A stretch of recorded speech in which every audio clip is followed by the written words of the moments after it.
The mountain wind carried death on its breath. Mystique's wolf stirred beneath her skin, a warning that came too late. She'd been kneading bread dough at the rough-hewn kitchen table when the sensation hit, that crawling awareness of being watched, of predators circling. Her hands stilled in the flour, every maternal instinct screaming danger, even before her enhanced senses caught the scent. Wolfsbane, silver, and underneath it all, the metallic tang of murderous intent. "Kai," she called softly, forcing her voice to remain calm despite the ice flooding her veins.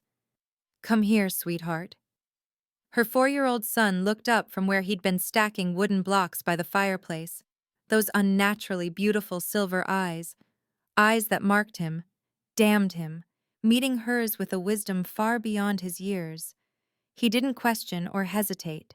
He simply stood and crossed to her, his small hand finding hers with the practiced ease of a child who'd learned early that when Mama used that particular tone, you obeyed instantly.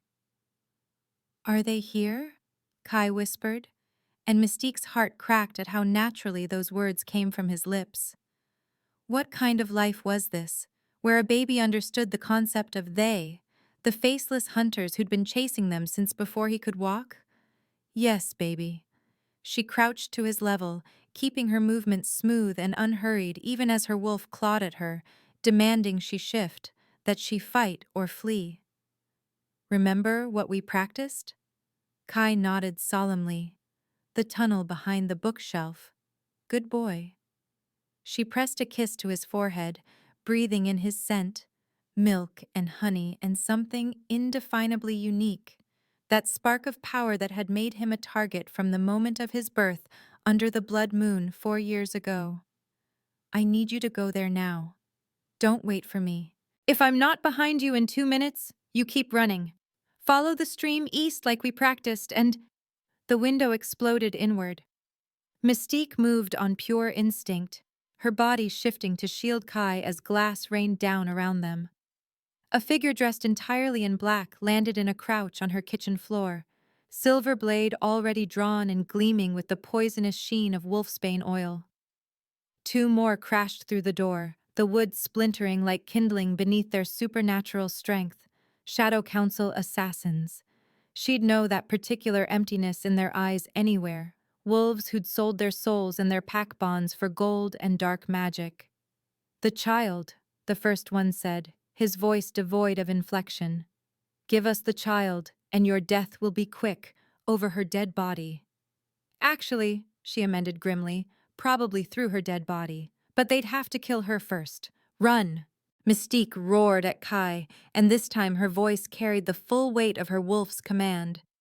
Kai bolted toward the bookshelf, his small fingers scrambling for the hidden latch they'd practiced 100 times in drills she'd prayed they'd never need. The lead assassin lunged for him, but Mystique was already moving.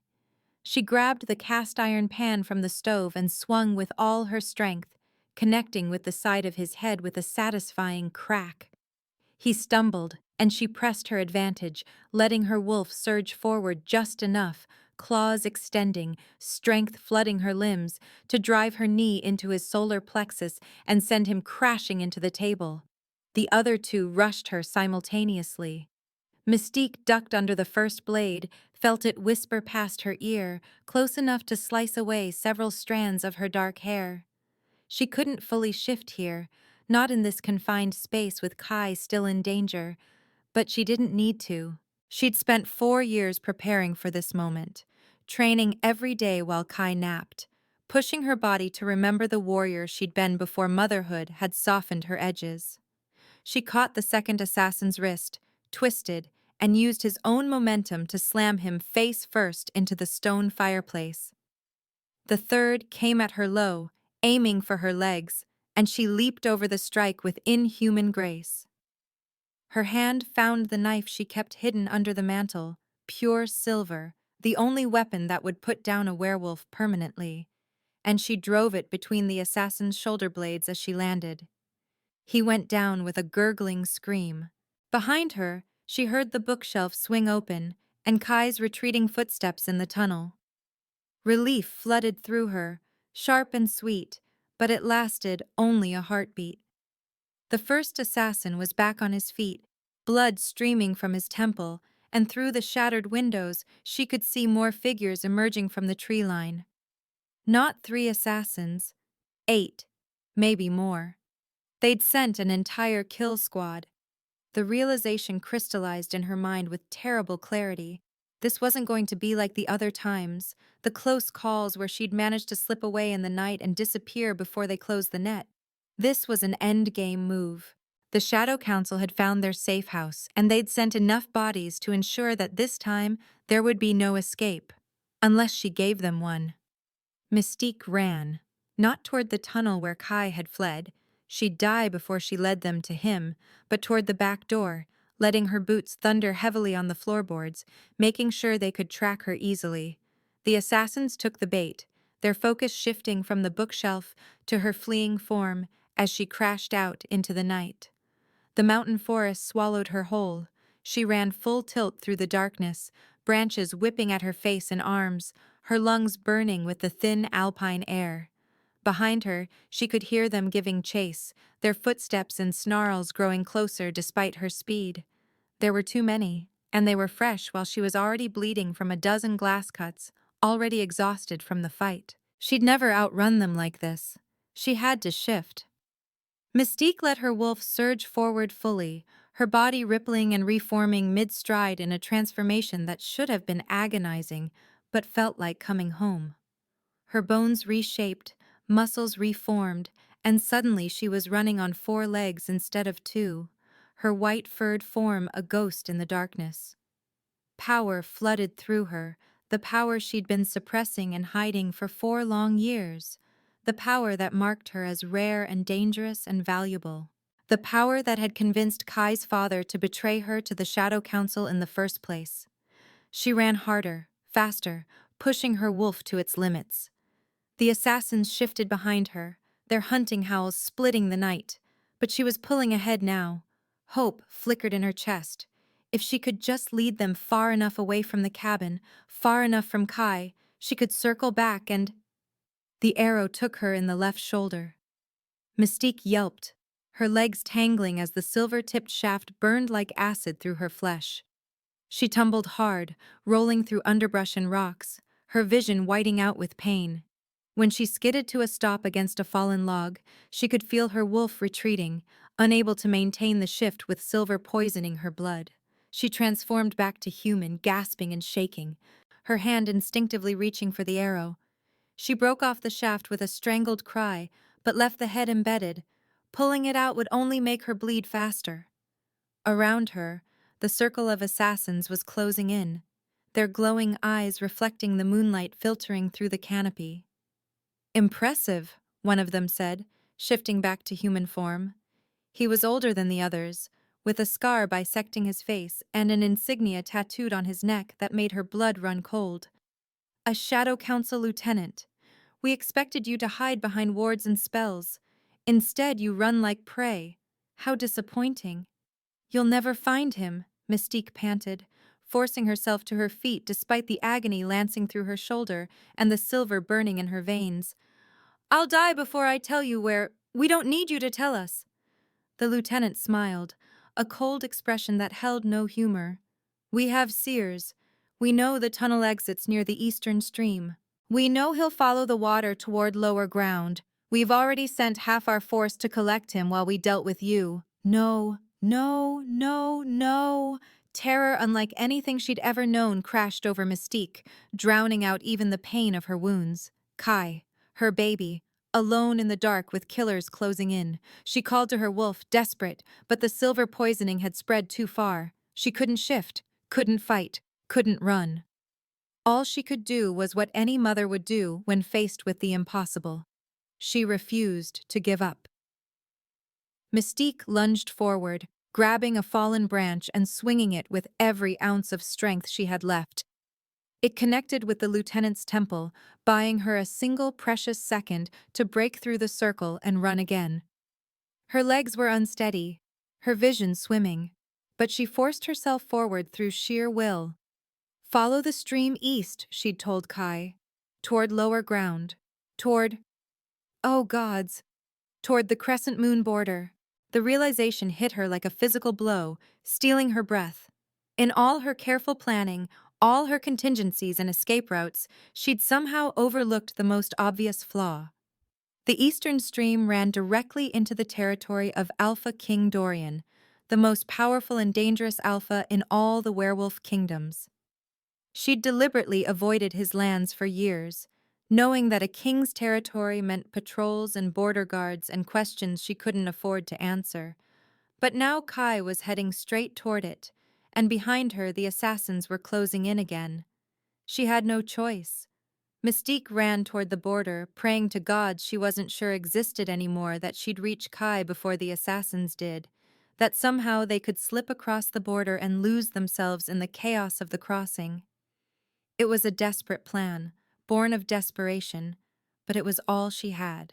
The forest opened suddenly into a rocky ravine, and there, 30 feet ahead at the bottom of the slope, she saw Kai, her beautiful boy, standing at the edge of a stream that marked the invisible line between neutral territory and the Crescent Moon Pack's domain.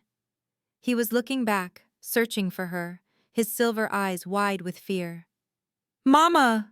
he cried, and started running back toward her. "No! Keep going!" Mystique screamed, but her voice came out weak, strangled. The silver poisoning was spreading faster now, turning her limbs to lead and her lungs to fire. She stumbled, nearly fell, and that was when she saw them. 3 more assassins emerging from the tree line ahead, cutting off Kai's retreat across the stream. They had him boxed in, trapped between 2 kill squads with nowhere left to run. Mystique's wolf howled inside her, a sound of pure anguish that she couldn't give voice to with her poisoned human throat. This was it. This was how it ended. After 4 years of running, 4 years of sacrifice and fear and desperate hope, they'd finally been caught. Unless the border was right there. 10 feet past Kai, the stream marked where the Crescent Moon territory began. If they could just cross it, if they could get into the Alpha King's lands, maybe... Mystique didn't let herself finish the thought. She ran down the slope, her legs nearly giving out with every step, her vision tunneling to that single point where Kai stood frozen with fear. She reached him, swept him into her arms, and used the last of her momentum to stagger forward into the stream. The water was ice cold, stealing what little warmth remained in her failing body. She made it 3 steps, 4, and then her legs finally gave out. She felt herself falling, twisting to take the impact on her back so Kai wouldn't be crushed beneath her. They hit the far bank in a tangle of limbs, and Mystique's head cracked against a rock hard enough to fill her vision with stars. Through the ringing in her ears, she heard the assassins approaching, heard their footsteps stop at the stream's edge, as if the border itself was a physical barrier. "They're in Crescent Moon territory," one of them growled. "If we cross, the Alpha King will consider it an act of war." "The Council's orders were clear," another argued. "The child must not—" A howl split the air, so powerful and commanding that it seemed to shake the very trees. It wasn't a warning or a threat. It was a declaration. "I am here, this is mine, and you will submit or die." The Alpha King's howl. And it was very, very close. Mystique clutched Kai to her chest, her blood soaking into his clothes as her consciousness began to slip away. The last thing she heard before darkness claimed her was the thunder of approaching paws and a voice like whiskey and smoke saying, "What do we have here?"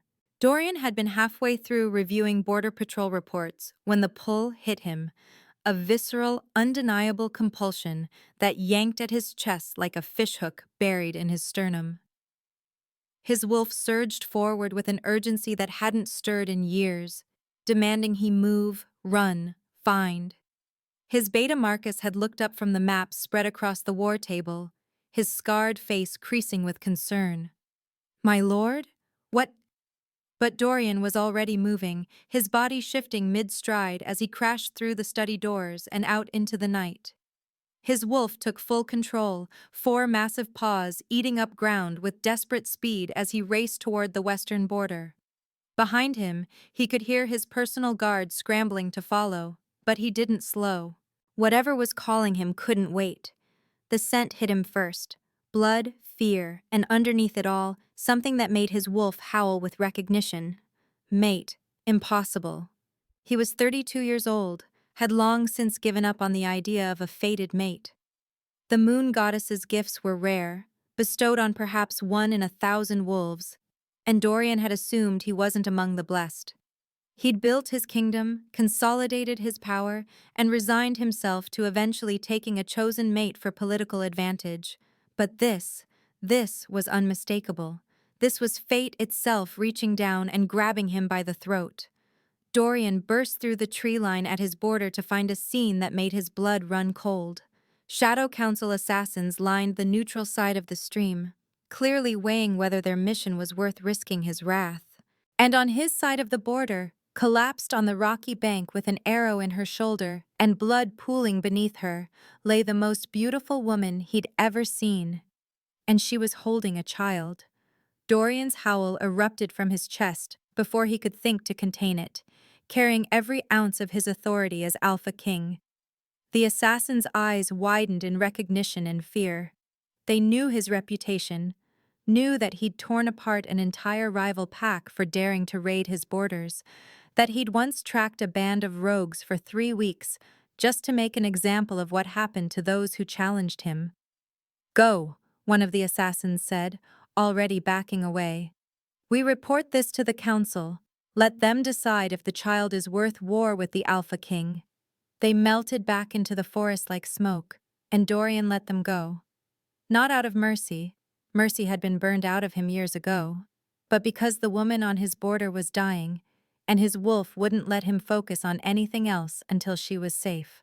He shifted back to human as he approached, his body reforming in the space between one step and the next. His patrol guards emerged from the forest behind him, shifting as well and averting their eyes as was proper when their king stood naked and unashamed in his power. "Bring healers," Dorian commanded without looking away from the woman. "And clothing. Now." 2 of his guards ran back toward the fortress while the others formed a protective perimeter. Dorian knelt beside his mate, and gods, it still felt surreal to think that word, reaching out to touch her throat and find her pulse. It was there, thready and weak but present. Relief flooded through him, so intense it was almost painful. She was alive, she was his, and she was not leaving his sight ever again. The child stirred in her arms, and Dorian found himself staring into the most unusual eyes he'd ever seen. Pure silver, luminous even in the darkness, filled with a power that made his alpha instincts sit up and take notice. This wasn't a normal pup. This child was significant in some way, marked by forces Dorian didn't yet understand. "Mama?" the boy whispered, his voice trembling. His small hands tightened in the woman's shirt, and Dorian's heart clenched at the gesture. How long had they been running? What had driven them to risk crossing into his territory, an act that most wolves would consider suicidal? "Your mother is hurt, but she'll recover," Dorian said, keeping his voice gentle despite the rage burning through him at the sight of her injuries. "What's your name, pup?" "Kai." Those silver eyes studied him with unnerving intensity. "Are you going to hurt us?" "No." The word came out with absolute certainty. "I'm going to protect you. Both of you. I swear it on my pack and my honor." Kai seemed to weigh this, then nodded solemnly. "Okay." Marcus arrived with the healers and clothing, his expression carefully neutral as he took in the scene. Dorian's beta was too well trained to show shock, but Dorian could scent his surprise. In all their years together, Marcus had never seen his king show this kind of focused intensity on anything but battle strategy. "My lord," Marcus said carefully, "should we prepare guest quarters?" "No." Dorian pulled on the pants and shirt his beta offered, his movements economical and precise. "The royal wing. Near my chambers." That got a reaction. Marcus's eyebrows rose fractionally. The royal wing was reserved for family and the highest-ranking visitors. To place unknown refugees, there was unprecedented. "The boy too?" Marcus asked. The boy especially. Dorian scooped the woman into his arms with infinite care, mindful of the arrow still embedded in her shoulder. She was lighter than she should be, her body whittled down by months or years of deprivation and stress. His wolf snarled at the evidence of suffering, demanding he find whoever was responsible and tear them apart. And Marcus? Double the guard on that wing. Triple it. No one gets near them without my explicit permission. Understood, my lord.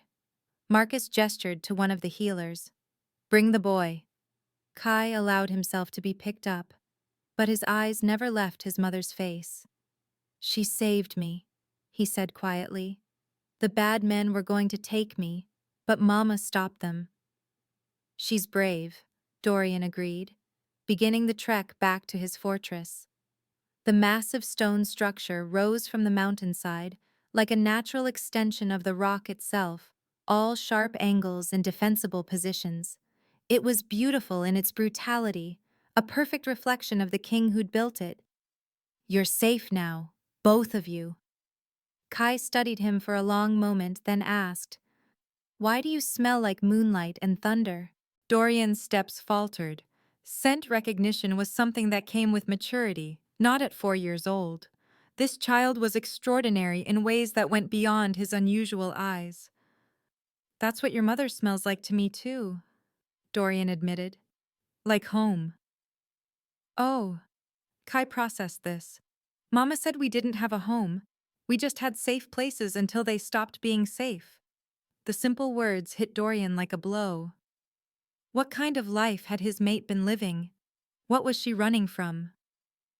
They reached the fortress, and Dorian carried her through corridors that his guards hastily cleared, up 3 flights of stairs, and into the royal wing.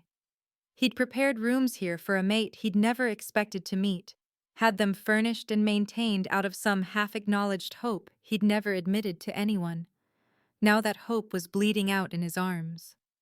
Here, he said, laying her on the massive bed with its silk sheets and down pillows. The healers immediately swarmed around her, their hands glowing with the pale light of healing magic as they assessed her injuries. Silver poisoning, the head healer, an elderly woman named Mora, announced grimly. The arrow needs to come out, and we'll need to purge her system. She's strong, she should survive. But my lord, Mora hesitated, then met his eyes. She's been injured before, repeatedly. Some of these scars are old, others more recent. This woman has been fighting for her life for a very long time. Dorian's hands clenched into fists. Save her. Of course, my lord. He should leave, should let the healers work, but his wolf refused to budge. Instead, he turned to where Kai stood in the doorway, his small frame rigid with the effort of not crying. The boy was trying to be brave, and it broke something in Dorian's carefully constructed armor. Come here, Dorian said, crouching to Kai's level and holding out his hand. You can stay with her. I'll have food and clothes brought for you. Kai crossed the room and climbed onto the bed, careful to avoid his mother's injuries as he curled against her uninjured side. His silver eyes found Dorian's, and in them, Dorian saw a reflection of his own determination. Don't let the bad men take us, Kai whispered. I won't. Dorian reached out and placed his hand over the boy's small one, letting his alpha power flow through the touch, a promise, a protection, a vow witnessed by the moon goddess herself. You have my word as Alpha King. No one will touch either of you while I draw breath. Kai's eyes drifted closed, exhaustion finally claiming him. Within seconds, he was asleep, his breathing evening out into the deep rhythm of childhood slumber. Dorian remained where he was, his hand covering Kai's, his eyes fixed on the woman who'd stumbled into his territory and turned his entire world upside down. She was still unconscious as the healers worked, her face pale and drawn with pain even in sleep.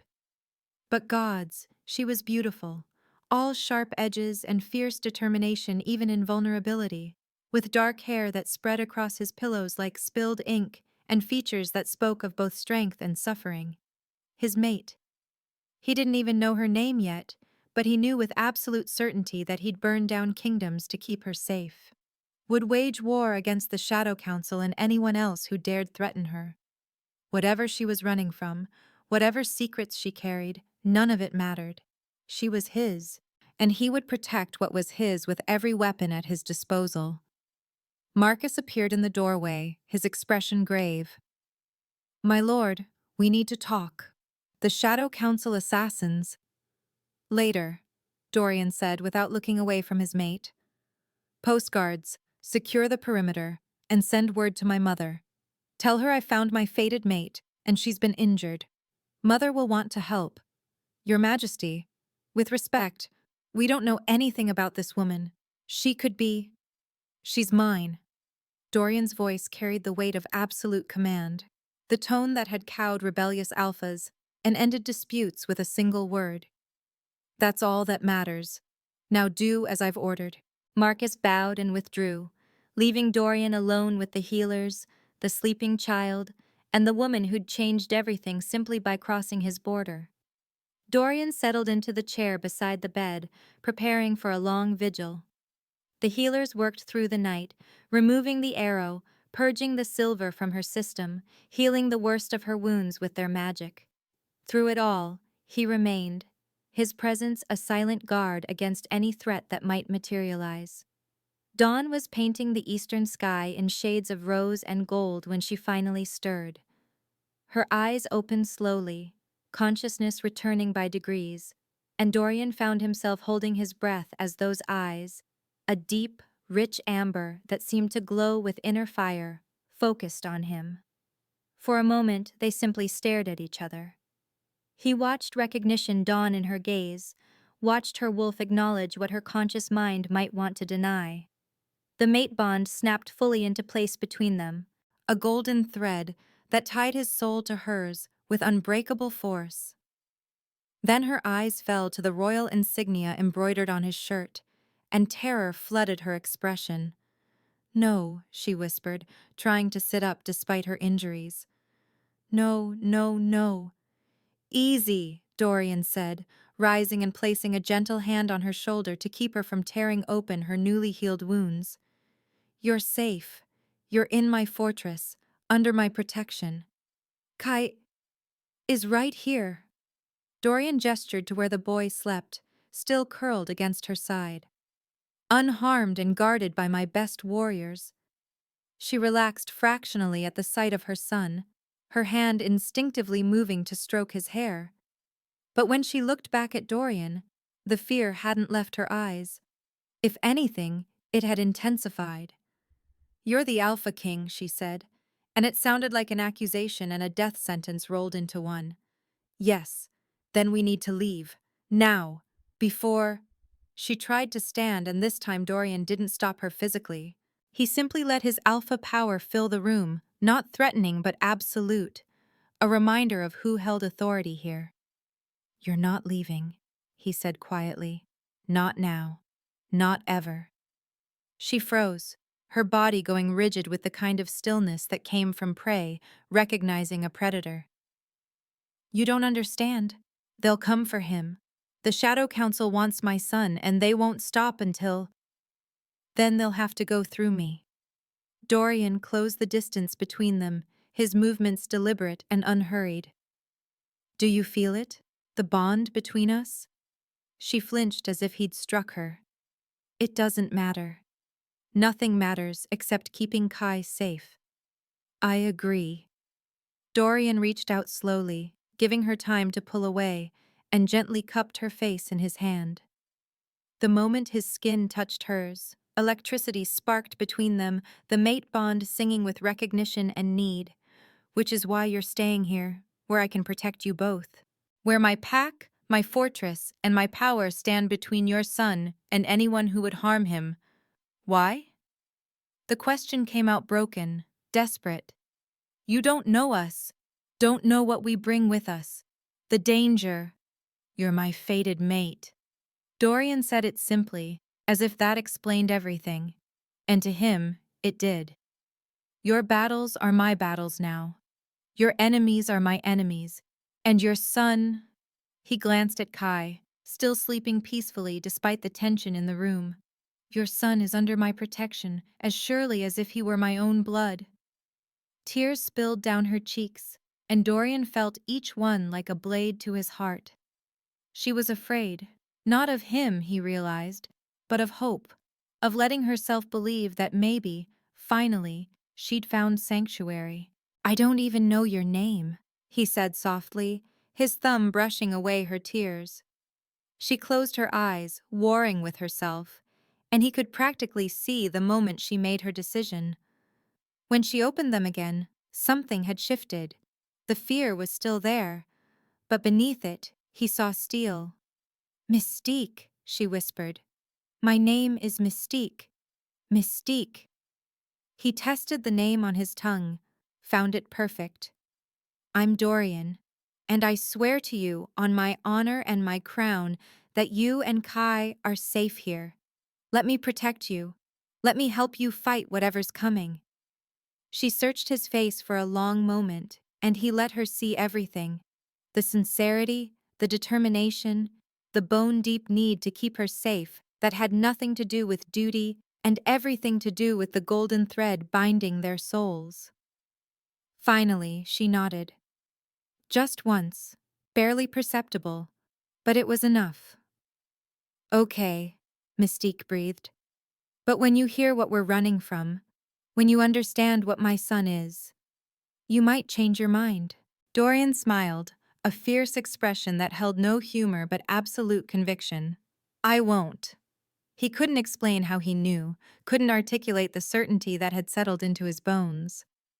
But as he stood there with his hand cradling his mate's face, and her son sleeping peacefully in his bed, Dorian understood that these two battered, hunted souls who'd stumbled across his border, were what he'd been preparing for his entire life. Every battle, every strategic victory, every brick laid in his fortress had been leading to this moment.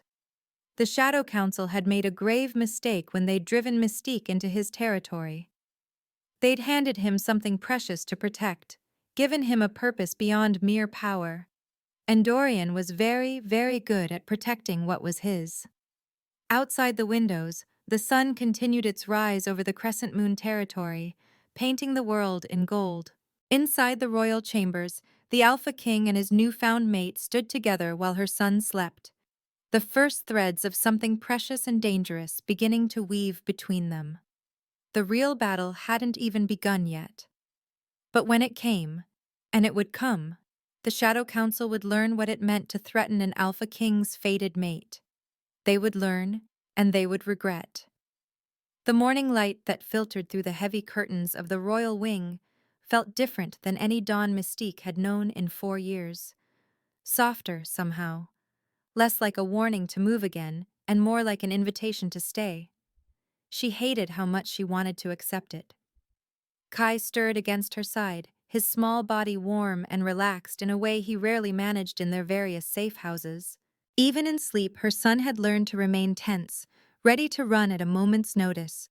But here, in Dorian's fortress, with guards posted outside their door and the Alpha King's scent lingering in the very stones, Kai slept like a child should, deeply, peacefully, without nightmares.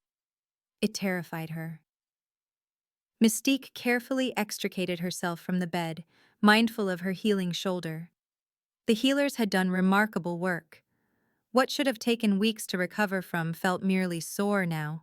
The silver poisoning purged from her system through methods she didn't fully understand, but was grateful for nonetheless. She crossed to the window, pulling back the curtain to survey the territory that was now supposed to be her sanctuary. The fortress sat high on a mountainside, commanding views of the valleys and forests below. In the early morning light, she could see patrols moving along the perimeter, organized and efficient. This wasn't just any pack's territory. This was a kingdom, built and maintained by a wolf who understood power in ways that made her both grateful and wary. A soft knock at the door made her tense instinctively, her body shifting into a defensive stance before her conscious mind could process the sound. Mystique? Dorian's voice came through the heavy wood, respectful and careful. May I come in? She glanced at Kai, still sleeping, then moved to open the door. Dorian stood in the hallway dressed in simple training clothes, his dark hair still damp from what must have been a morning workout. Even in casual attire, he radiated authority. It was in his posture, the way he held himself, the unconscious confidence of a man who'd never had to question his own power. And God's help her, it was devastatingly attractive. "You should be resting," he said, his eyes immediately going to her shoulder, as if he could see through the borrowed nightgown to assess her injuries himself. "Morris said you'd need at least another day before—" "I've had worse," Mystique interrupted, then immediately regretted how defensive it sounded. She forced her shoulders to relax, made herself meet his eyes. "I'm fine. Thank you for asking." Something flickered across Dorian's expression, concern, frustration, perhaps a hint of the same desperate attraction she was fighting against. "I've had breakfast prepared in the private dining room. I thought, if you're feeling up to it, we could talk about what happens next." What happens next? As if there were options. As if she had any choice but to accept his protection and hope it didn't come with a price she couldn't afford to pay. But she was tired of running on an empty stomach, and Kai would need to eat when he woke, so Mystique nodded. "Let me get dressed. 5 minutes." Dorian's eyes darkened slightly, and she realized belatedly that she was standing in a doorway in nothing but a thin nightgown, her curves clearly visible beneath the fabric. Heat flooded her cheeks, but she refused to show embarrassment. She'd survived worse than an attractive male's attention, even if this particular male was her fated mate, and every instinct she possessed was screaming at her to close the distance between them and— "5 minutes," Dorian agreed, his voice slightly rougher than before. "I'll wait." She closed the door and leaned against it, her heart racing. This was dangerous. Not the physical danger she'd been running from for 4 years. That, at least, she knew how to fight.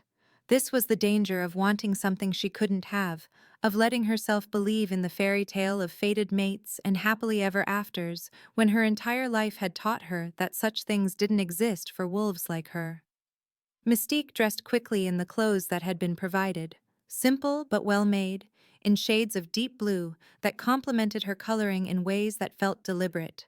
Someone had taken care to select these specifically for her. The thought made something in her chest tighten uncomfortably. She checked on Kai one more time, ensuring he was still sleeping soundly, then slipped out into the hallway where Dorian waited. He straightened when he saw her, and the way his eyes tracked over her made her skin prickle with awareness. "You look beautiful," he said simply, as if stating a fact rather than offering a compliment. "I look presentable," Mystique corrected, falling into step beside him as he led her through corridors that twisted and turned in ways she committed carefully to memory. "Escape routes. Always know the escape routes. There's a difference. Not from where I'm standing." The private dining room was smaller than she'd expected, intimate rather than grand, with windows that overlooked the eastern mountains and a table set for 2. The food laid out was simple but abundant. Fresh bread, cheese, fruit, eggs cooked 3 different ways. Enough to feed a small pack, let alone 2 people. Mystique's stomach clenched at the sight of so much food in one place. Luxury she'd forgotten existed. "Please," Dorian said, pulling out a chair for her. "Eat. You're too thin." She wanted to bristle at the observation, but it was true. 4 years of rationing supplies and never staying anywhere long enough to establish proper stores had whittled her down to lean muscle and sharp angles. She'd sacrificed her own meals more times than she could count to ensure Kai had enough. Mystique sat and began filling her plate, forcing herself to eat slowly despite her body's urge to gorge. Dorian sat across from her, his own plate noticeably lighter, and she realized he was restraining himself, matching her pace so she wouldn't feel self-conscious. The consideration made her throat tight. "Tell me about the Shadow Council," Dorian said after a few minutes of comfortable silence. "What do they want with your son?" There it was. The question she'd been dreading, the truth she'd have to reveal if she had any hope of him understanding what he'd taken on by protecting them. Mystique set down her fork, her appetite suddenly gone despite her hunger. "There's a prophecy," she began, the words tasting like ash. "An old one, from before the Great Pack Wars. It says that a child born under the blood moon with silver eyes will either unite the werewolf kingdoms or burn them all to ashes." Dorian's expression didn't change, but she saw his hands tighten on his fork. Kai was born under a blood moon. 4 years ago. The first blood moon in a decade. Mystique's voice dropped to barely above a whisper. His eyes. They weren't silver at first. They changed 3 days after his birth. And I knew what it meant. What it would make him. A target. A weapon. She forced herself to meet Dorian's eyes. The Shadow Council believes they can control him, mold him into the tool they need to subjugate all the packs under their authority. They've been hunting us since he was 2 months old. The silence that followed felt heavy, oppressive. Mystique watched Dorian process the information, watched him calculate the political implications and the danger.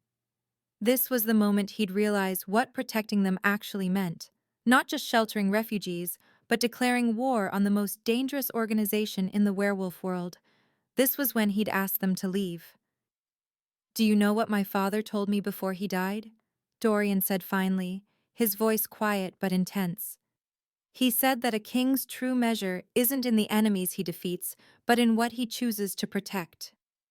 He leaned forward, his amber eyes blazing with conviction. "I choose you, both of you. Let them come." Mystique felt her carefully constructed walls crack, just a little. "You don't understand what you're saying. The Shadow Council has resources, connections, power that spans territories. They don't stop. They don't negotiate. They'll send wave after wave until they break against my fortress and my pack." Dorian's hand shot across the table, covering hers with a warmth that sent electricity racing up her arm. "I've been at war with them for years, Mystique. They killed my father, my uncle, my younger sister. I know exactly what they're capable of, and I know exactly what I'm promising you." "Why?" The question burst from her lips before she could stop it. "We're strangers. The mate bond doesn't mean you have to. It means everything." His thumb traced circles on the back of her hand, and she felt her wolf purr in response, drawn to his touch in ways that defied logic. "But even without it, I'd protect a child in danger. That's what decent wolves do. That's what kings are supposed to do." She wanted to believe him. Gods, she wanted to believe so badly it hurt. "My son's father said something similar once," Mystique whispered, pulling her hand back. "Right before he sold us to the Shadow Council for political favor and a seat on their inner circle." The temperature in the room seemed to drop 10 degrees. Dorian's expression went flat and dangerous, his alpha power crackling through the air like lightning waiting to strike. "His name," Dorian said, his voice carrying the weight of absolute command. "Give me his name. It doesn't matter.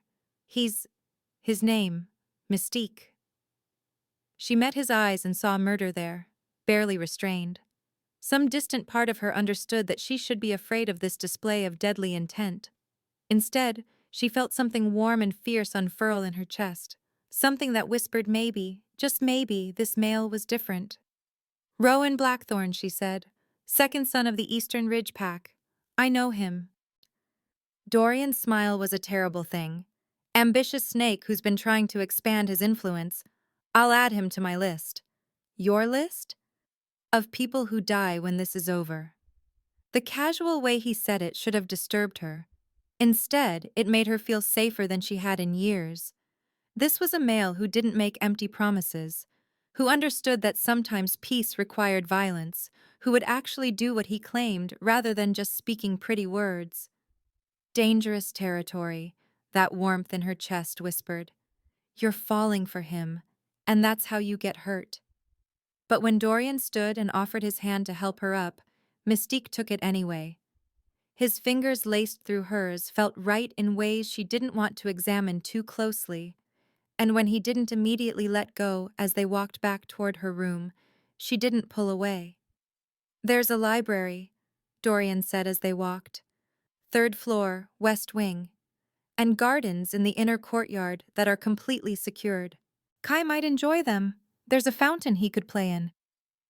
You're trying to make us comfortable, Mystique observed. I'm trying to make you home. The word hit her like a physical blow. Home. The thing she'd been running from, running toward, desperately seeking for 4 years with no success. Could it really be this simple? This fortress? This mail? This life he was offering? They reached her door, and Dorian finally released her hand, though she could see the reluctance in the gesture. I have council meetings this afternoon, he said. But tonight, would you join me for dinner? You and Kai both. I'd like to get to know you. Really know you, not just the parts defined by crisis. Mystique should say no. Should maintain distance, keep her walls up, protect herself and Kai from the inevitable disappointment. But she found herself nodding anyway. Dinner. We'd like that. The smile he gave her was like sunrise, warm and promising and full of possibilities that terrified her. After he left, Mystique slipped back into her room to find Kai awake, sitting up in bed with his silver eyes fixed on her with unsettling intensity. You like him, her son said. Not a question. He's keeping us safe, Mystique hedged. You like him, Kai repeated with the absolute certainty of childhood. Your wolf likes him. I can smell it. She should deny it, but she'd never lied to her son. My wolf recognizes him as our mate, she admitted carefully. But that doesn't mean… Good. Kai scrambled out of bed and crossed to her, wrapping his small arms around her waist. I like him too.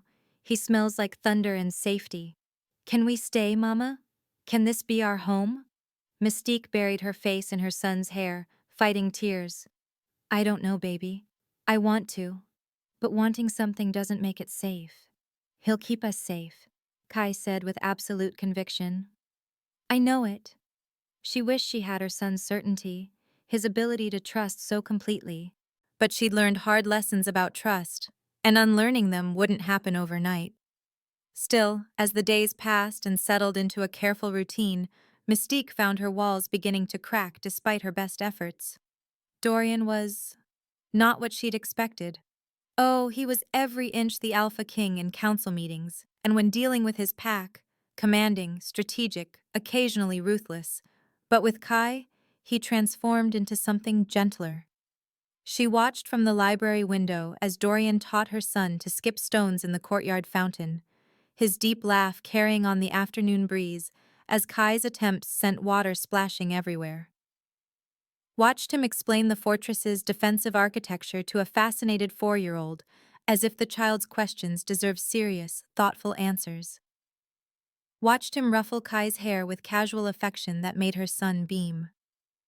And at night, when she couldn't sleep and wandered the halls, she inevitably found Dorian in similar circumstances. Their late-night encounters became a ritual, meeting in the library to share tea and conversation, or walking the moonlit gardens while the rest of the fortress slept. Tell me something true, Dorian said one night as they sat on a stone bench beneath the stars. Something you've never told anyone. Mystique considered deflecting, but the darkness made her bold. I'm afraid, she admitted. Not of the Shadow Council, not of being hunted.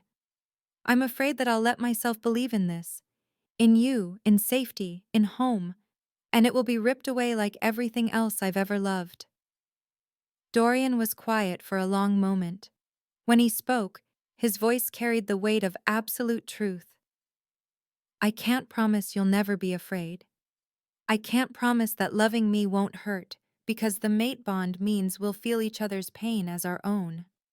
But I can promise that I will never willingly leave you, that I'll fight for you and Kai with everything I have, that if the world tries to take this from us, it'll have to go through me first. That's a dangerous promise to make to a woman who brings war with her. Good thing I'm dangerous too. He reached out and tucked a strand of hair behind her ear, his fingers lingering against her cheek. Let me in, Mystique. Let yourself have this. She leaned into his touch despite every instinct screaming that vulnerability was death. I don't know how anymore. Then I'll wait until you remember. The kiss, when it came, felt inevitable, like gravity finally pulling two orbiting bodies together. His lips were warm against hers, gentle but insistent, and Mystique felt her wolf sing with recognition and need. She kissed him back with 4 years of loneliness and fear pouring out, her hands fisting in his shirt as he pulled her closer. When they finally broke apart, both breathing hard, Dorian rested his forehead against hers. "I'm not him," he said quietly. "I'm not Rowan. I won't betray you. I want to believe that." Then start. One day at a time. One moment at a time. He pressed another kiss to her temple. "I'm patient, and I'm not going anywhere." Over the following days, Mystique did try. She let herself laugh at dinner when Kai told stories about their various hiding places, turning their trauma into adventure through a child's eyes. She accepted Dorian's invitation to spar in the training grounds, and the physical activity felt like coming home to her wolf after years of suppression. She even met his mother, a formidable woman named Cassandra, who assessed Mystique with sharp eyes before pronouncing, "She'll do. Much better than those simpering alphas who've been throwing their daughters at you." But beneath the growing comfort, unease prickled at her constantly.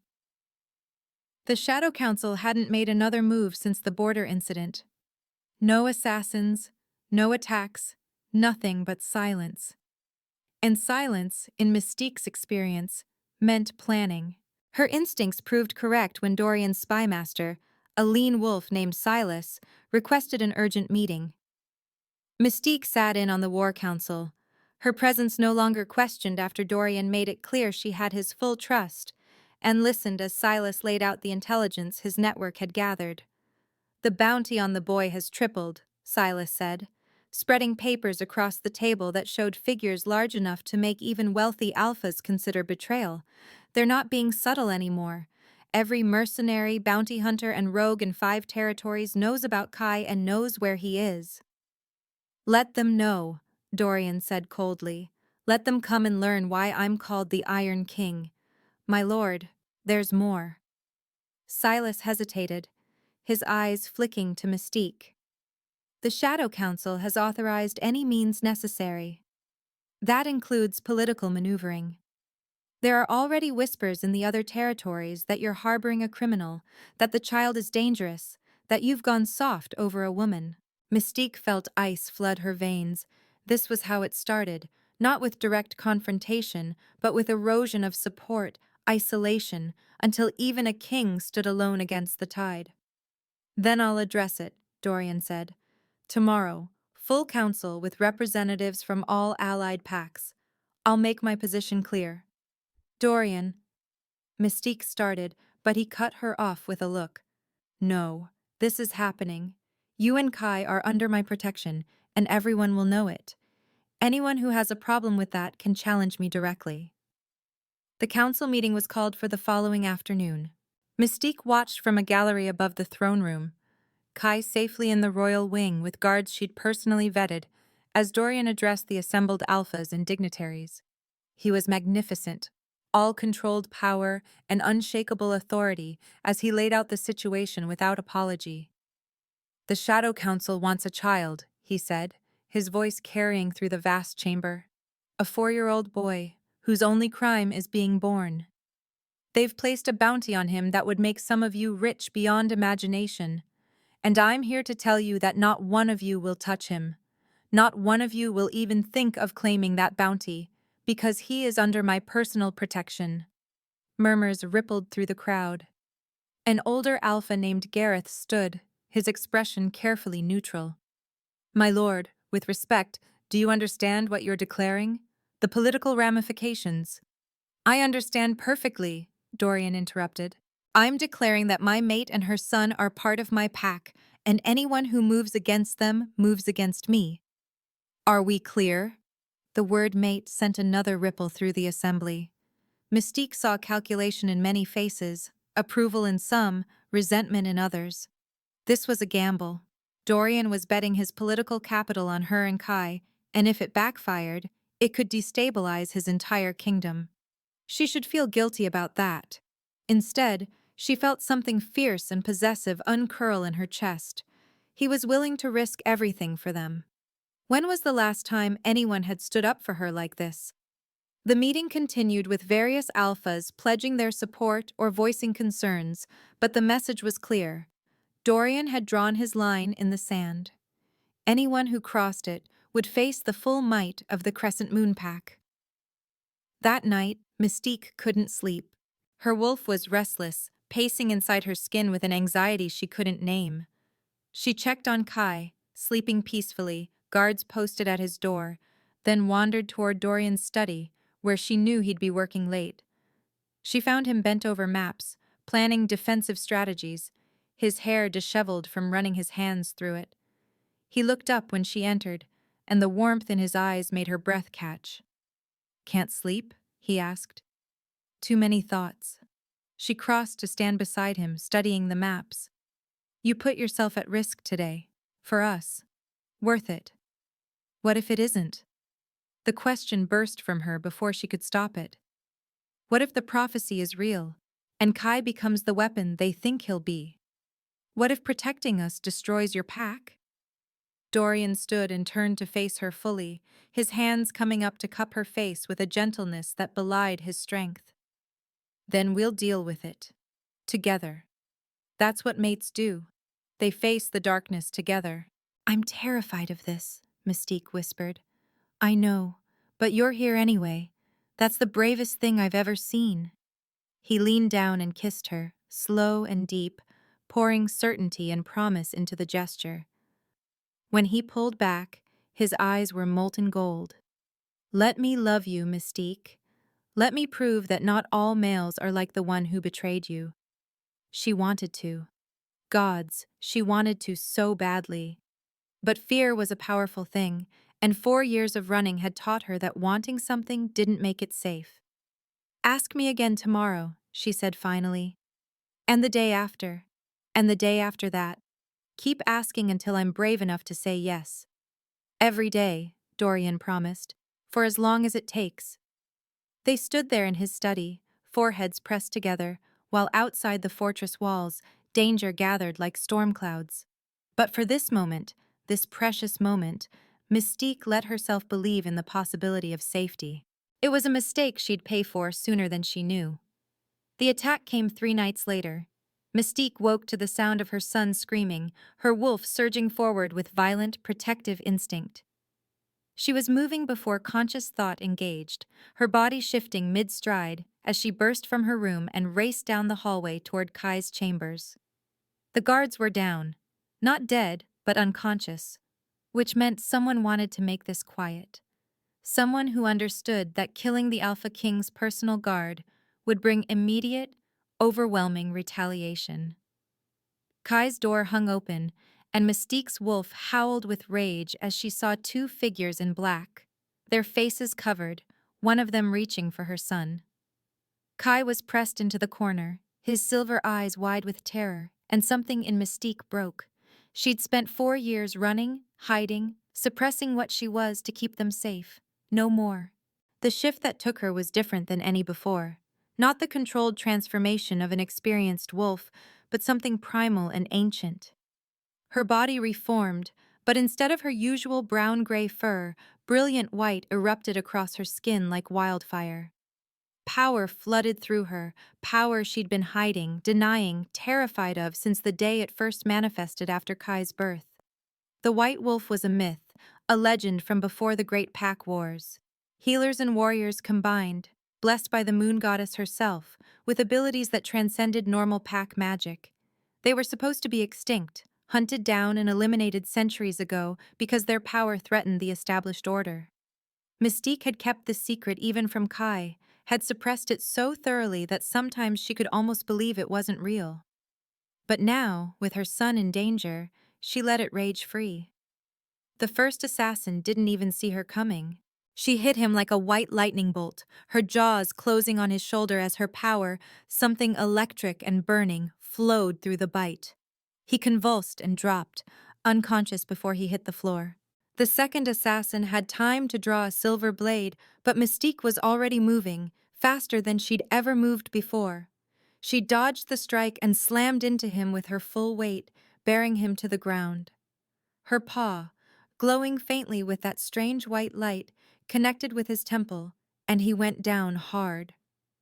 More footsteps thundered in the hallway. Mystique spun, placing herself between Kai and the door, her lips pulled back in a snarl that promised death to anyone who tried to pass her. Her white fur seemed to glow in the darkness, throwing strange shadows on the walls, and she felt power crackling through her like bottled lightning. But it was Dorian who burst through the door, Marcus and more guards at his back. He stopped dead at the sight of her, his eyes widening in shock. She saw him take in her white form, the unconscious assassins, the way power still sparked across her fur like St. Elmo's fire. Her secret, her most carefully guarded secret, exposed. For a moment, they simply stared at each other. Then Dorian's eyes shifted to Kai, confirming her son was unharmed, before returning to her. "Stand down," he said quietly. "They're contained. You can shift back." Could she? Mystique wasn't sure. The power thrumming through her felt enormous, barely controlled, and she was terrified of what might happen if she let go of the wolf's form. What if she hurt someone? What if she couldn't shift back? What if… Mystique. Dorian's voice cut through her panic. He held out his hand, his expression calm despite the chaos. "I've got you. You're safe. Kai is safe. You can let go now." Slowly, carefully, she let the shift reverse. It hurt more than usual, as if the white wolf was reluctant to retreat. But eventually, she stood on two legs again, naked and shaking. Someone, Marcus, threw a cloak around her shoulders, while Dorian closed the distance between them. "You're a white wolf," he said, and she couldn't read his tone. Shock? Fear? Revulsion? "I'm sorry," she whispered. "I should have told you. I know what it means, what the old laws say about…" The old laws were written by cowards afraid of power they couldn't control. Dorian pulled her against his chest, his arms wrapping around her with fierce protectiveness.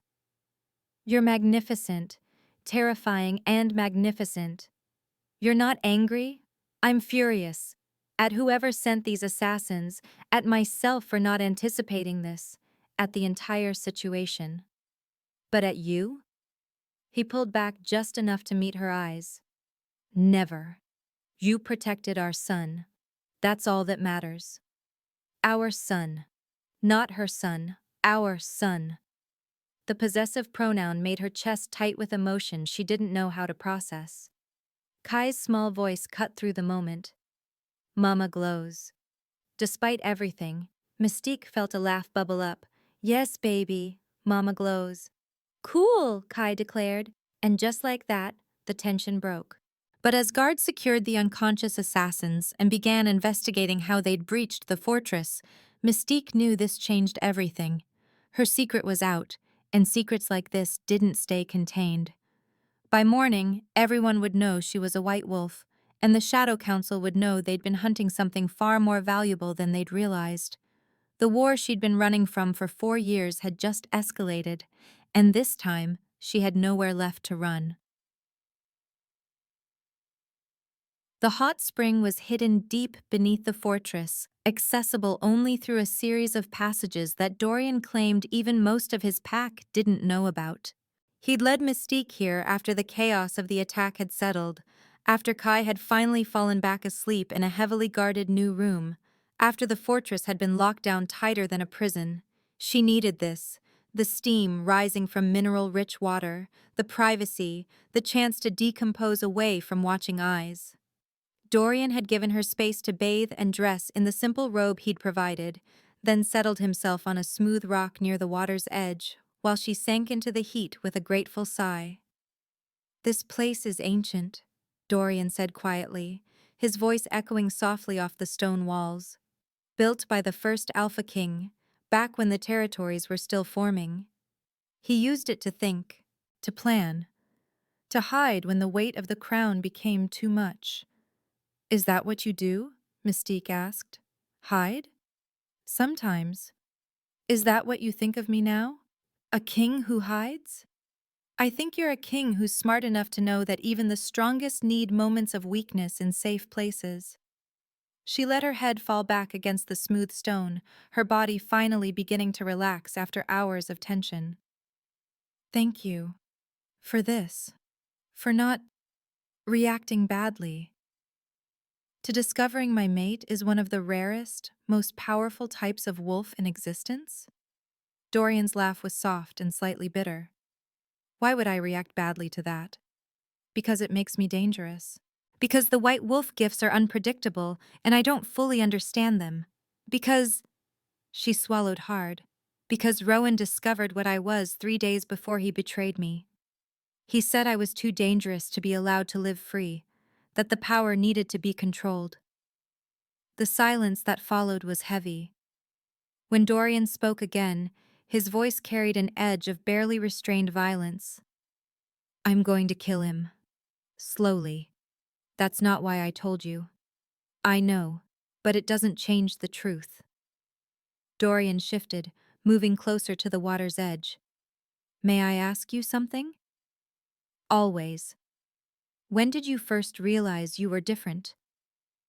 Mystique closed her eyes, the memories flooding back with painful clarity. During my pregnancy, I started healing faster, feeling things I shouldn't be able to feel. Then Kai was born under the blood moon, and his eyes changed, and she took a shaky breath. My first shift after his birth, my wolf was white. I thought I was dying, thought something had gone wrong. But a rogue healer who delivered him recognized what I'd become. She told me about the legends, about why white wolves were hunted to extinction. Because they threatened the power structures. Because they could heal mortal wounds, could fight with abilities that made even alphas look weak, could sense lies and dark magic. Mystique opened her eyes, meeting Dorian's gaze. The old kings eliminated them because they couldn't control them. That's what I am, Dorian. Uncontrollable, dangerous, a threat to the established order. Good, he said simply. She blinked. Good? The established order is what allows organizations like the Shadow Council to exist.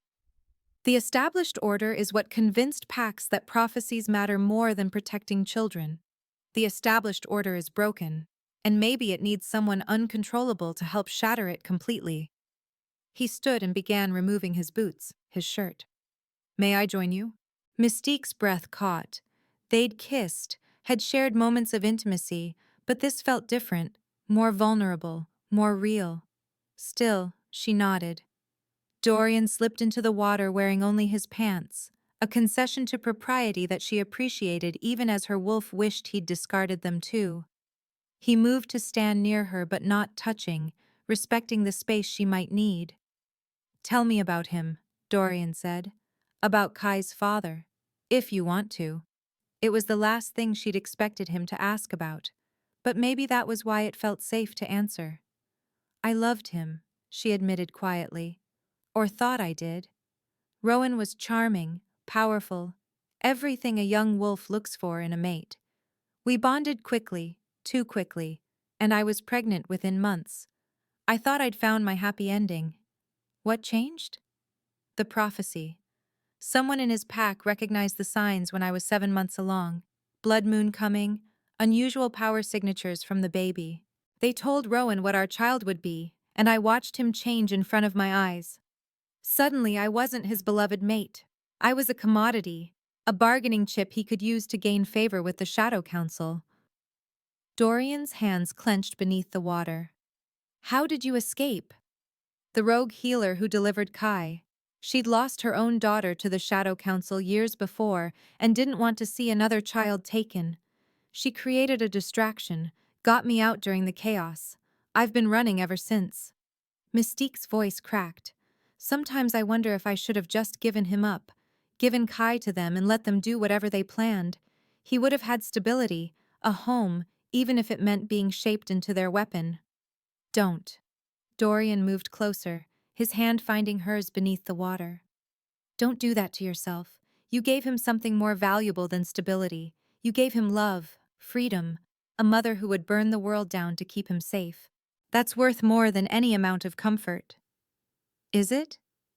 I've made him into a refugee. He's never had friends, never had a real home, never known what it's like to just be a child. He will now. Dorian's grip tightened. I meant what I said.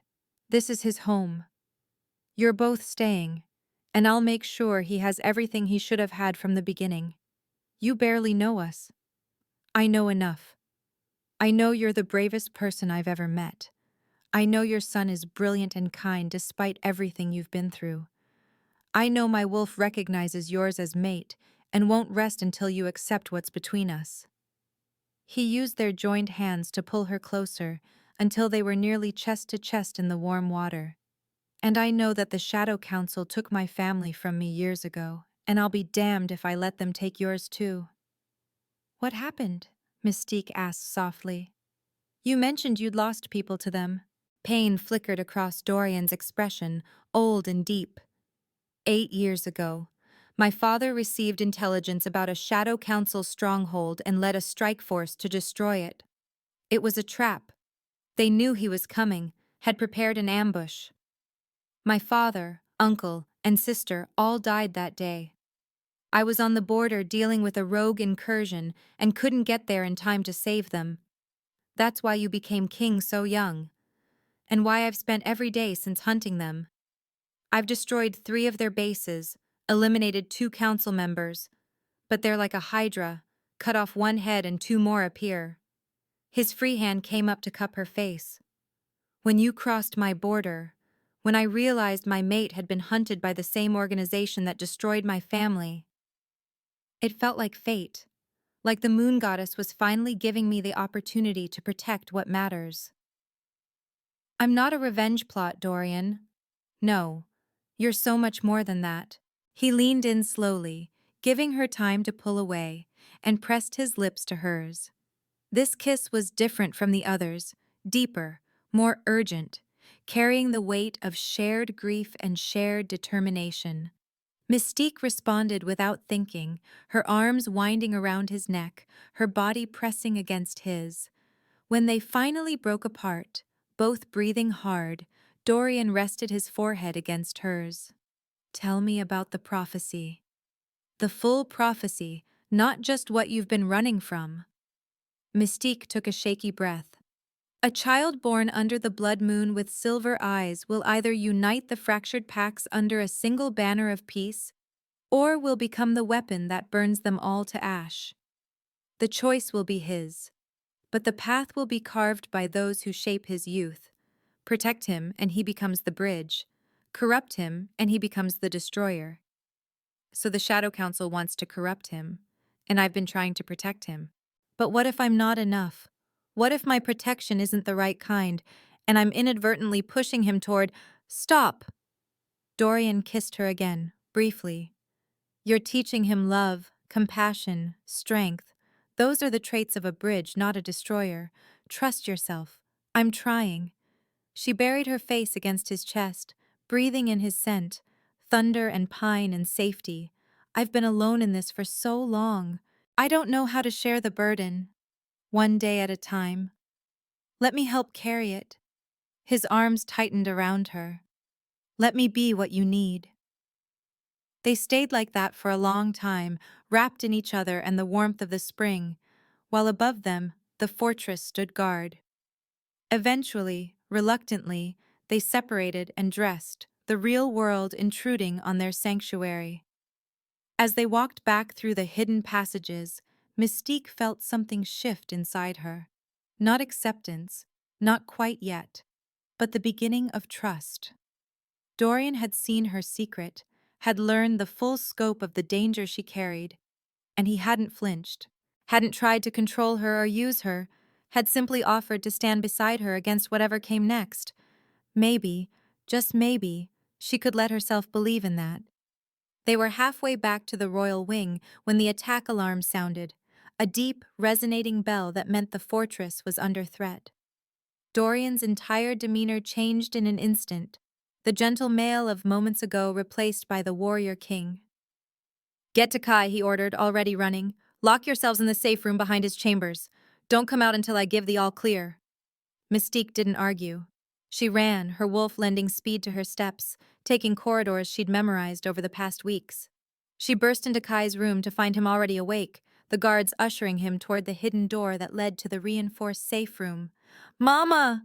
Kai launched himself at her, and she caught him, holding him close. I've got you, baby. We're safe. We're going to... The guard beside her suddenly went rigid. Mystique saw his eyes glaze over with an expression she'd seen before. Magical compulsion. Before she could react, he grabbed her arm, his grip supernaturally strong. Elder Thorn sends his regards, the guard said in a voice that wasn't quite his own. Dark magic flooded through the contact point, and Mystique felt her wolf suddenly severed. Not gone, but unreachable, locked behind a wall of power she couldn't break through. She tried to fight, but without her wolf's strength, she was just a human against a supernaturally enhanced combatant. No! She screamed, trying to reach for Kai, but more figures were pouring into the room. Not guards, bounty hunters, their faces covered, their movements coordinated. They grabbed her, wrenched her away from her son.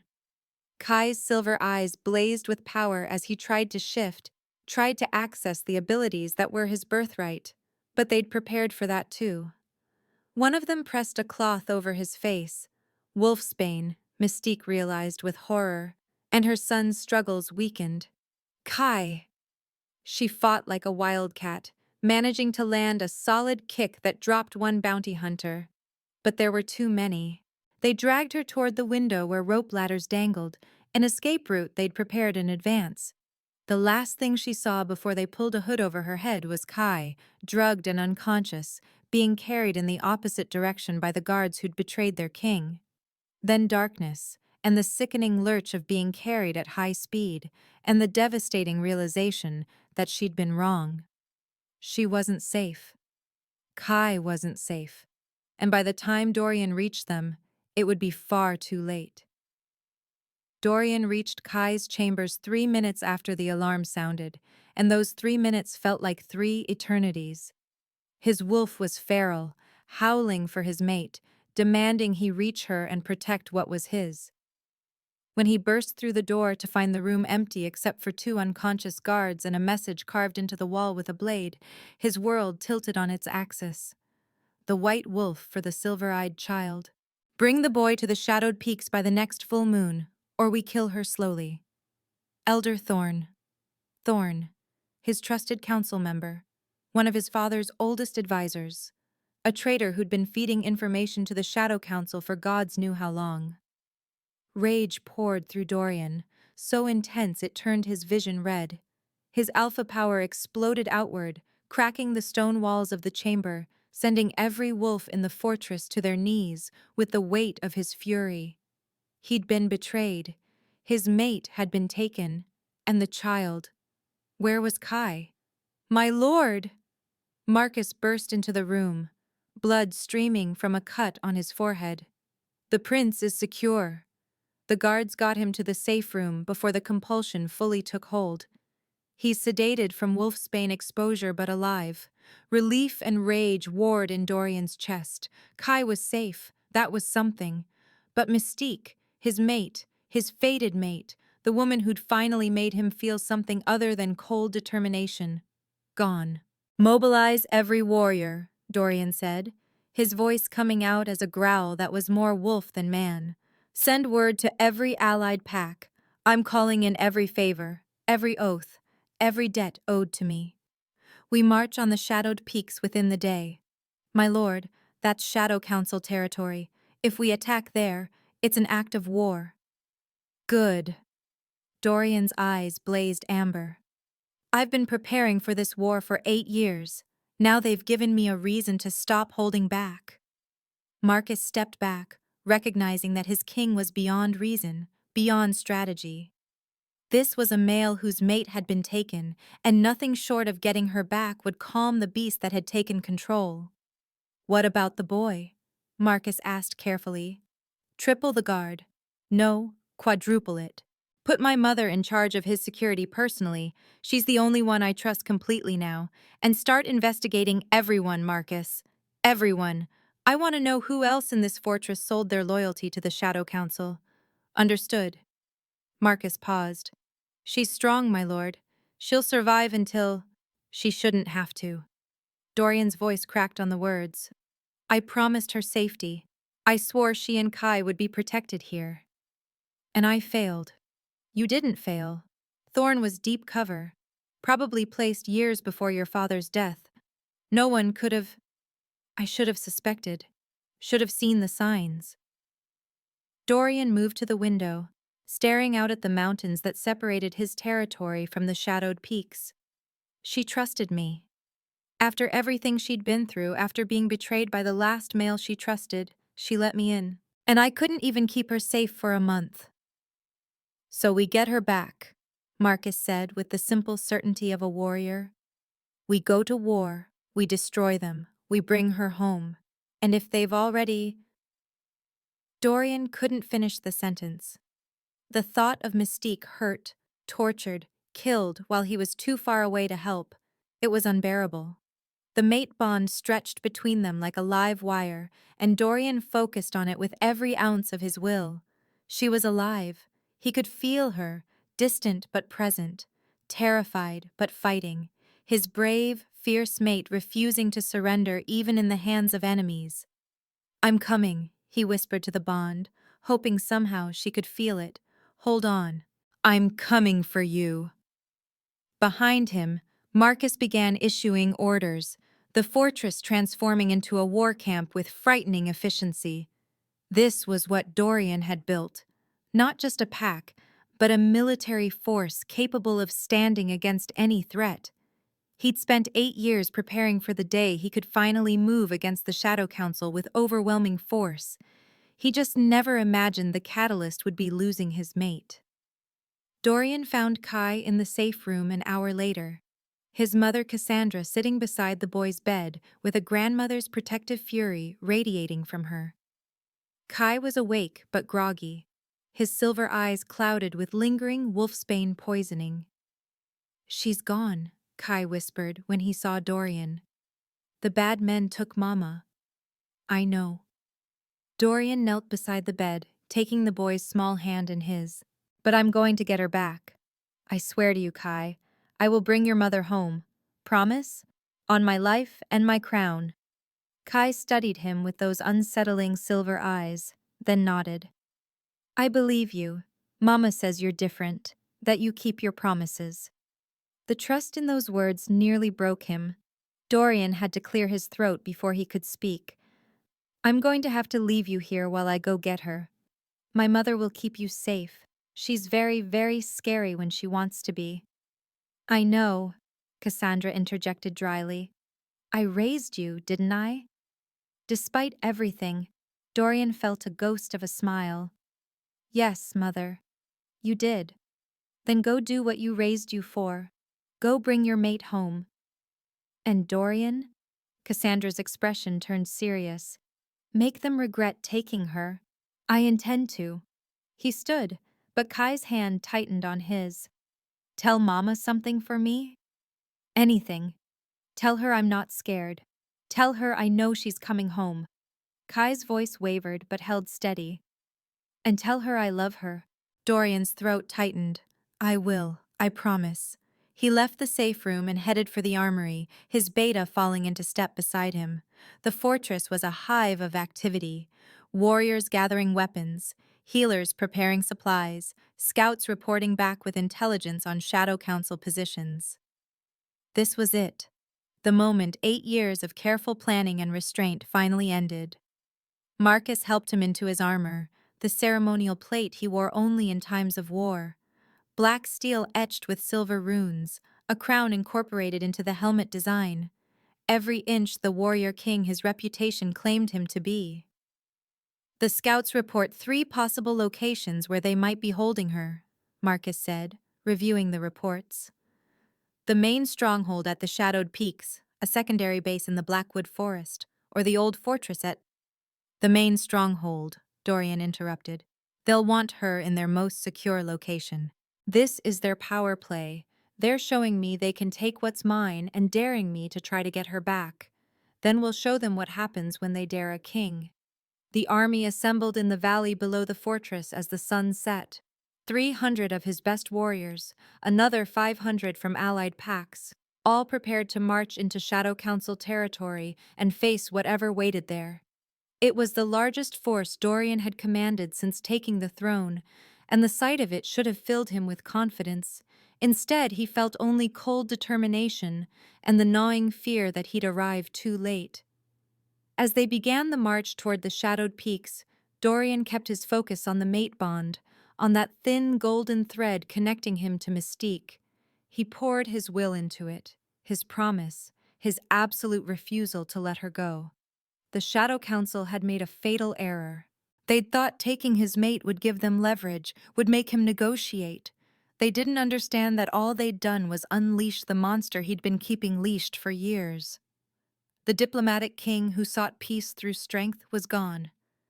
In his place stood the warrior who would burn the world to ash if that's what it took to save his mate. And the Shadow Council was about to discover just how terrible an Alpha King's wrath could be. The journey to the shadowed peaks took 3 days of forced marching, and every hour felt like torture. Dorian pushed his forces hard, harder than was wise, but his wolf wouldn't let him slow. The mate bond stretched between him and Mystique like a living thing, pulsing with her fear and determination. And he clung to it like a lifeline. She was alive. She was fighting. He just had to reach her before...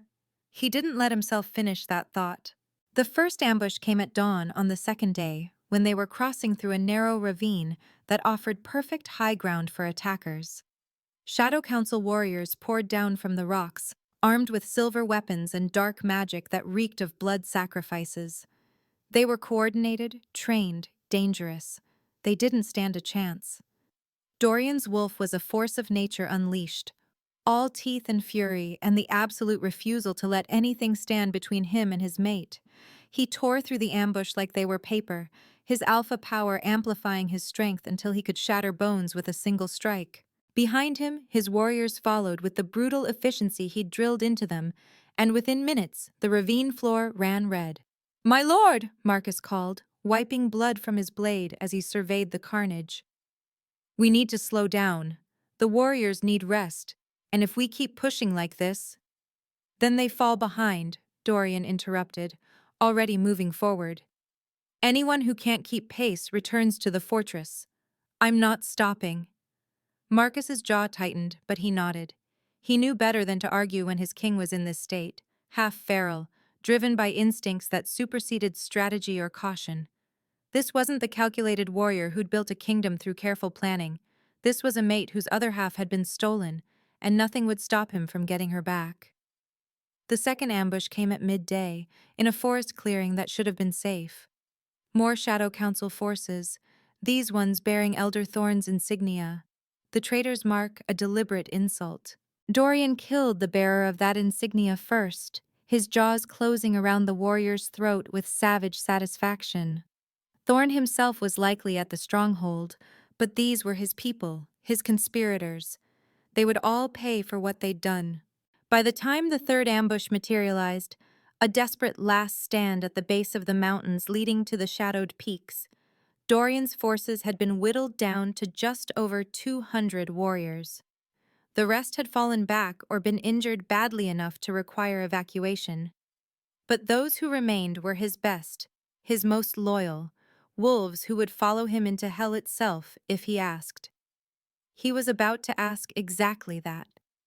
The shadowed peaks rose before them like jagged teeth against the darkening sky, and somewhere in the fortress carved into those mountains, his mate was being held prisoner. The mate bond thrummed with her presence, closer now, so close he could almost taste her fear and rage and desperate hope. "We attack at nightfall," Dorian told his assembled warriors, his voice carrying the weight of absolute command. "No mercy, no prisoners. Anyone bearing the Shadow Council mark dies. Anyone who surrenders gets one chance to pledge loyalty to me instead. Refuse, and they die. We don't leave until we've torn that stronghold apart stone by stone, and I have my mate back. Understood? The chorus of agreement that rose from his warriors was feral and eager. They'd marched 3 days through ambushes and blood, and they were ready to finish this. As the sun set and darkness claimed the mountains, Dorian led his forces up the treacherous paths toward the stronghold. Guards spotted them and raised the alarm, but it didn't matter. This wasn't a stealth mission. This was a declaration of war, and Dorian wanted the Shadow Council to see him coming. The outer defenses fell within an hour. Dorian's warriors poured through breached gates and shattered walls, fighting with the coordinated precision of wolves who'd trained together for years. Marcus commanded the left flank, while another alpha named Garrett took the right, and Dorian himself led the central assault, a spear point aimed directly at the heart of the stronghold. He could feel Mystique somewhere deep inside, her presence a beacon drawing him forward through the chaos of battle. His wolf howled with the need to reach her, to see her, to confirm with his own eyes that she was alive and whole. The Shadow Council warriors fought hard, but they were defending while Dorian's forces attacked with the fury of righteous vengeance. Every room cleared, every corridor secured, brought him closer to his mate. When a council member tried to bar his path, a scarred wolf with dead eyes and hands stained with dark magic, Dorian didn't even slow. He simply tore the male's throat out and kept moving. Nothing would stop him. Nothing could stop him. And in the depths of the stronghold, behind silver-reinforced doors that his warriors had to batter down, Dorian finally felt the mate bond flare with sudden explosive power. Mystique was making her move.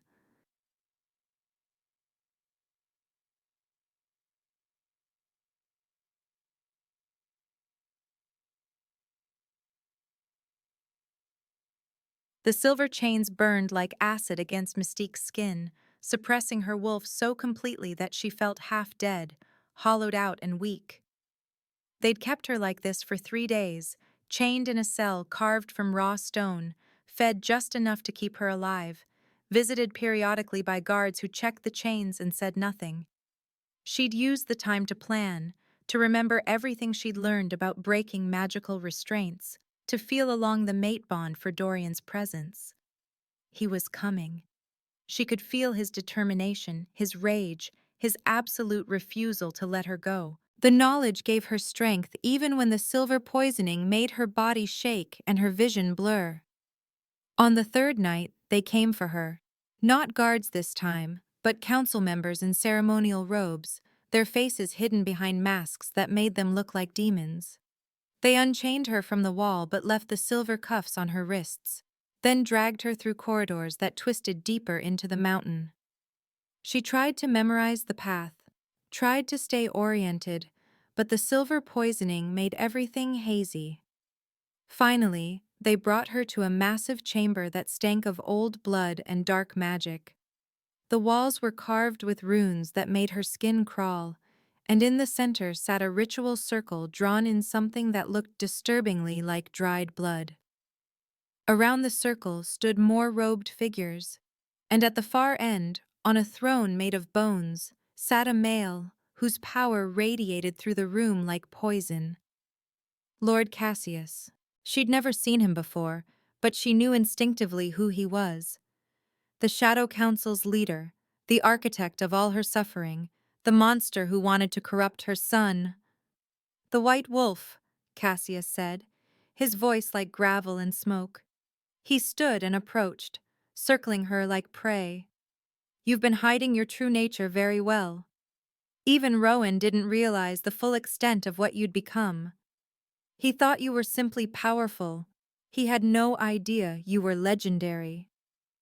Mystique lifted her chin despite the chains, despite the weakness. "Whatever you're planning, it won't work. My son is protected by the Alpha King himself. You'll never reach him. We don't need to reach him. Not anymore." Cassius gestured to the ritual circle. "We have something better. We have you. The White Wolf's power is the key to unlocking the silver-eyed child's potential. Your bloodline is what makes him special. And once we drain that power from you and bind it to our purposes, we'll be able to call the boy to us. He'll come willingly, drawn by the magical resonance of his own mother's stolen essence. Horror flooded through her. They were going to use her as bait, as a magical lure to draw Kai away from Dorian's protection. "He's 4 years old," she whispered. "He's a child. How can you—" "The prophecy doesn't care about age. It only cares about potential." Cassius nodded to his followers, who grabbed Mystique and began dragging her toward the ritual circle. "Your son will either unite the packs or destroy them. We simply intend to ensure he chooses the latter, under our control, of course. A weapon that powerful, aimed at our enemies, will make the Shadow Council the supreme authority over all werewolf territories." They forced her to her knees in the center of the circle, the silver chains extending to anchor points carved into the stone. Mystique fought with everything she had, but without her wolf, she was just human strength against supernatural power. They secured her in place, and Cassius began chanting in a language she didn't recognize, his hands moving in patterns that made the runes on the walls glow with sickly green light. Pain exploded through her body as the ritual began. It felt like hooks sinking into her soul, trying to tear her wolf away from her consciousness, trying to rip out the white wolf power that was as much a part of her as breathing. She screamed, the sound echoing off the stone walls, and felt something deep inside her begin to crack. No, she wouldn't let them do this. Wouldn't let them steal her power and use it to hurt Kai, to hurt Dorian, to hurt anyone else. Through the agony, Mystique focused on the mate bond. Dorian was close now. She could feel him like sunshine breaking through clouds, warm and fierce and coming for her. She poured everything she had into that connection. Her love for Kai, her growing feelings for Dorian, her absolute refusal to surrender. And something answered. Not from Dorian, though she felt his presence surge in response. This came from deeper inside her, from the white wolf power they were trying to steal. It rose up like a tidal wave, ancient and furious, and suddenly Mystique understood. This wasn't just her power. This was the accumulated strength of every white wolf who'd come before her, the bloodline stretching back centuries to wolves who'd been hunted and killed but never truly destroyed. They'd been waiting for a descendant strong enough to channel their collective power, waiting for a cause worthy of their fury, protecting a child from corruption. That was worthy enough. The silver chains shattered. Mystique felt her wolf surge forward with a force that made the previous manifestation look like a candle compared to the sun. Her body shifted, reformed, and suddenly she was standing on 4 legs, her white fur blazing with light so bright it made the Shadow Council members stumble backward. Power crackled across her skin like lightning, and when she opened her jaws and howled, the sound carried the voices of generations. The guards rushed her, but she moved with speed that made them look frozen. Her jaws closed on the first one's shoulder, and white light poured from the bite, not burning but purifying, forcing the dark magic from his system until he collapsed, unconscious but cleansed. The second guard swung a silver blade that should have cut her, but her fur repelled it like armor, and her paw strike sent him flying into the wall hard enough to crack stone. More guards poured into the chamber, and Mystique fought like the legend she'd been hiding from. Every movement was precise, devastating, amplified by power she'd never fully accessed before. The mate bond sang between her and Dorian, and she felt his presence getting closer, felt his determination and pride and love pouring through the connection. She fought her way toward the chamber doors, leaving a trail of unconscious guards behind her. The Shadow Council members tried to complete their ritual anyway, their chanting growing more desperate. But without her anchored in the circle, the magic had nothing to latch onto. It writhed and twisted, seeking a target, and Mystique felt a savage satisfaction as it began consuming the runes on the walls instead, turning their own dark magic against them. Lord Cassius roared with fury, his own power exploding outward as he shifted into a massive black wolf. He was huge, battle-scarred, radiating the kind of strength that came from centuries of absorbing others' power through dark rituals. He lunged for her, and Mystique met him head-on. They collided in a tangle of fur and teeth and supernatural power. Cassius was stronger, more experienced, but Mystique had something he didn't. She had love worth fighting for, a mate bond amplifying her strength, and the righteous fury of a mother protecting her child. When Cassius's jaws closed on her shoulder, his dark magic trying to corrupt her, she let her white wolf power pour into him through the contact. He jerked back with a yelp of pain, and she pressed her advantage, her attacks relentless. The chamber doors exploded inward. Dorian stood in the breach, his alpha power radiating like a physical force, his amber eyes blazing with protective rage. Behind him, she could see Marcus and other warriors, but her focus was entirely on her mate. Their eyes met across the chaos, and the mate bond between them flared so brightly it made the white wolf's light look dim. He'd come for her, just like he'd promised. And now, together, they would end this. The sight of Mystique in her white wolf form, glowing with power and fighting like the warrior goddess she was, stole Dorian's breath. His wolf howled with recognition and pride, and the overwhelming need to fight beside her, to protect her, even though she clearly didn't need protecting. She was magnificent. But Lord Cassius was a threat that couldn't be underestimated. The Shadow Council leader was ancient, powerful, and desperate. Dorian saw the moment Cassius realized his ritual had failed, saw the calculation in his eyes as he weighed his options. Then Cassius did something Dorian didn't expect. He called to the dark magic still writhing through the chamber, shaped it with gestures and words of power, and directed it not at Mystique, but at the captured pack members chained along the walls. Pack members Dorian hadn't even noticed in his focus on his mate. "You want to save them?" Cassius snarled, his voice carrying even in wolf form through some trick of magic. "Then give me the boy. Give me the silver-eyed child, and I'll release these prisoners. Refuse, and I drain every last one of them to fuel my power." The dark magic wrapped around the prisoners like snakes, and Dorian heard their screams as it began to feed. His wolf raged at the choice being forced on him: save strangers or protect Kai. There was no real choice. Kai's safety came first. But Mystique had different ideas. She lunged not at Cassius, but at the nearest prisoner, her white wolf power blazing as she bit through the chains holding him. The moment her teeth touched the dark magic, her power consumed it, purifying it, breaking its hold. The prisoner slumped free, gasping, but alive. Dorian understood instantly. She was going to try to save them all, even if it meant putting herself at risk. Even if it meant Cassius could use her distraction to escape or regroup.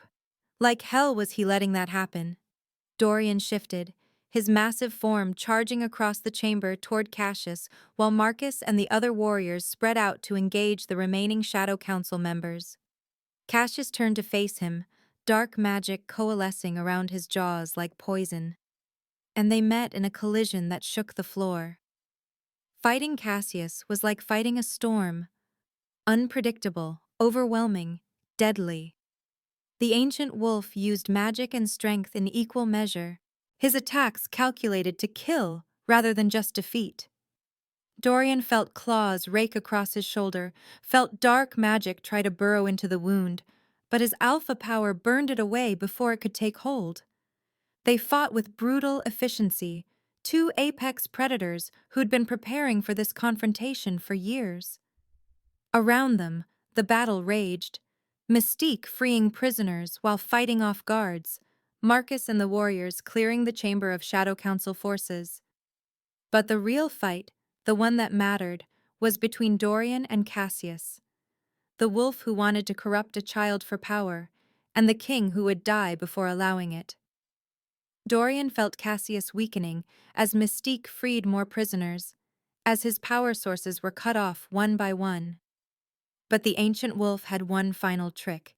He called to the ritual circle itself, to the dark magic embedded in the very stones of the stronghold, and shaped it into a spear of pure corruption, aimed not at Dorian, but at Mystique. She was focused on the last prisoner, her back turned, vulnerable.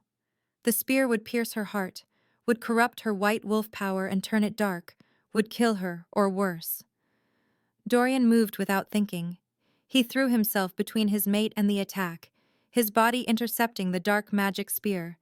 It punched through his chest like a physical weapon, and agony unlike anything he'd ever felt exploded through his body. The dark magic spread from the wound like infection, trying to consume him, trying to corrupt his alpha power and turn it against his pack. He heard Mystique's howl, not of fear, but of pure, incandescent rage.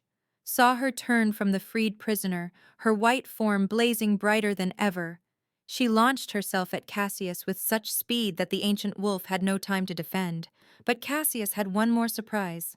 As she reached him, he released the last of his power in a desperate bid to control her, to force her white wolf into submission through the sheer weight of centuries of accumulated dark magic. The magic wrapped around Mystique, and for a terrible moment, Dorian thought it would work, thought he'd failed again, thought his sacrifice had been for nothing. Then the mate bond flared between them, not one-sided, but mutual, both of them pouring everything they had into the connection. Dorian's alpha power and Mystique's white wolf strength merged, amplified, became something greater than either of them alone. Mystique opened her jaws and released not a howl, but a wave of pure white fire. It poured from her like a river, consuming Cassius's dark magic and the ancient wolf himself. Dorian watched through fading vision as the Shadow Council leader tried to resist, tried to fight back, but there was no fighting this. This was purification itself, the white wolf's power in its purest form, fueled by a mate's anguished love and a mother's desperate need to protect her child. Cassius's form dissolved in the white fire, his dark magic burning away until nothing remained but ash. Around them, the Shadow Council members who'd been fighting suddenly collapsed as their connection to their leader shattered.